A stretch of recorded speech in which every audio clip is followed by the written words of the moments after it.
दोस्तों, आज हम बिहार में घूमने के लिए 5 लोकप्रिय स्थल के बारे में विस्तार से चर्चा करेंगे, तो वीडियो को पूरा देखें। बिहार भारत का एक कम महत्व वाला पर्यटन स्थल बना हुआ है। यह विडंबना है कि बिहार कभी सबसे समृद्ध प्राचीन भारतीय राज्यों में से एक था, और आज जब भारत में विरासत पर्यटन की बात आती है तो यह उदासीनता का शिकार है। हो सकता है कि बिहार में बड़ी संख्या में विदेशी पर्यटक आते हों, लेकिन कहा नहीं जा सकता कि उन सभी ने खुद को इस ऐतिहासिक रूप से समृद्ध राज्य में कुछ ही गंतव्यों तक सीमित रखा है।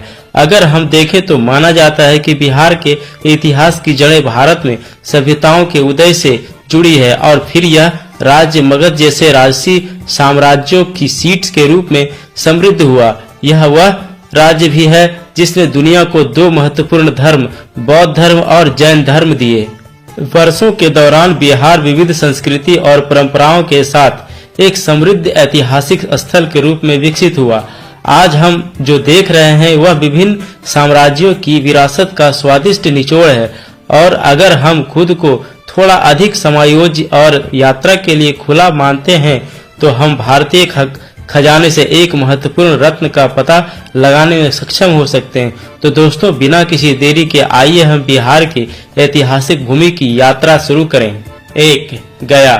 बिहार में सबसे प्रसिद्ध स्थानों में से एक गया है, जो एक हिंदू तीर्थ स्थल केंद्र और बौद्ध तीर्थ स्थल बोध गया के लिए एक परगमन बिंदु है। ऐसा माना जाता है कि यहीं पेड़ के नीचे बुद्ध को ज्ञान प्राप्त हुआ था। गया फाल्गु नदी के तट पर स्थित एक व्यस्त शहर है, और यह विभिन्न युगों के कई मंदिरों और ऐतिहासिक स्थलों से भरा हुआ है, जो यहाँ मौर्य और गुप्त राजवंश के सफल शासन के प्रमाण के रूप में खड़े हैं। गया की महिमा इतनी फैली हुई थी कि हेन सांग भी अपने यात्रा वृतांत में इसका उल्लेख करने से खुद को नहीं रोक सका। 2. नालंदा। संभवतः भारत का सबसे पुराना विश्वविद्यालय नालंदा बिहार में देखने लायक एक महत्वपूर्ण स्थल है। गुप्त और पाल काल के उत्कर्ष के समय की एक आदर्श याद। नालंदा बिहार में एक प्रशंसित पर्यटक आकर्षण है। ऐसा माना जाता है कि अंतिम और सबसे प्रसिद्ध जैन तीर्थकर महावीर ने यहाँ 14 मानसून मौसम बिताए थे। ऐसा भी कहा जाता है कि बुद्ध ने नालंदा में आम के बगीचे के पास व्याख्यान दिया था।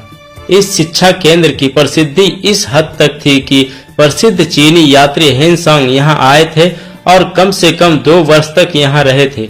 यहाँ तक कि एक अन्य प्रसिद्ध चीनी यात्री इत्सिंग भी लगभग 10 वर्षों तक नालंदा में रहा, और इस जगह की महिमा ऐसी थी कि आज नालंदा के अधिकांश हिस्से खंडहर हो गए हैं, लेकिन यह स्थान निश्चित रूप से देखने लायक है। 3. मुंगेर। बिहार स्कूल ऑफ योगा की सीट के रूप में जाना जाने वाला मुंगेर एक और जगह है जो बिहार में पर्यटकों के लिए लोकप्रिय है।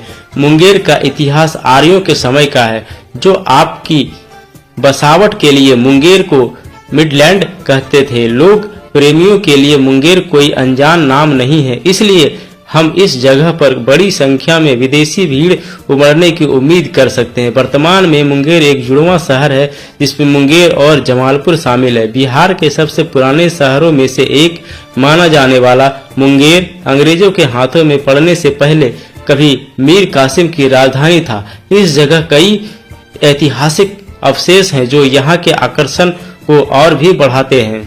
4. वैशाली। वैशाली एक महत्वपूर्ण पुरातात्विक स्थल है जो कभी लिच्छवी शासकों की राजधानी थी। वैशाली ने अंतिम जैन तीर्थकर भगवान महावीर की जन्मस्थली के रूप में प्रसिद्धि अर्जित की। ऐसा माना जाता है कि महावीर का जन्म और पालन पोषण 6ठी शताब्दी ईसा पूर्व में वैशाली गणराज्य के कुंडल ग्राम में हुआ था। एक और बड़ी घटना जिसका गवाह यह स्थल रहा है, 483 ईसा पूर्व में बुद्ध का अंतिम उपदेश था। बुद्ध के समय में वैशाली एक समृद्ध राज्य था। यह अपनी खूबसूरत वैश्य अमरपाली के लिए भी जाना जाता है। तो आप देखिए, वैशाली में याद करने के लिए बहुत कुछ है, और इसके ऐतिहासिक आकर्षण में अच्छी तरह से संरक्षित अशोक स्तंभ भी शामिल है। इस प्राचीन शहर का उल्लेख फाहियेन और हेन सांग जैसे प्रसिद्ध चीनी यात्रियों के यात्रा वृत्तांतों में मिलता है। 5. पटना।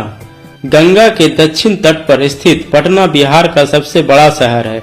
प्राचीन भारत में पाटलिपुत्र के नाम से जाना जाने वाला यह शहर दुनिया के सबसे पुराने लगातार बसे हुए शहरों में से एक माना जाता है। पटना सिख श्रद्धालुओं के लिए एक तीर्थ स्थल है, क्योंकि इसे अंतिम सिख गुरु गोविंद सिंह का जन्म स्थान माना जाता है। हरियंक, नंद, मौर्य, शुंग, गुप्त और पाल काल में यह शहर फला फूला और पूरे भारत में ख्याति अर्जित की।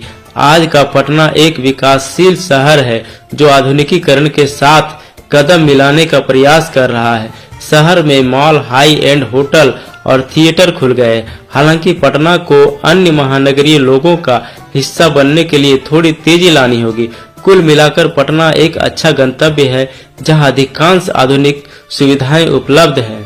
तो दोस्तों, बिहार में आपका स्वागत है। वीडियो अच्छी लगे तो वीडियो को लाइक और चैनल को सब्सक्राइब करें। धन्यवाद।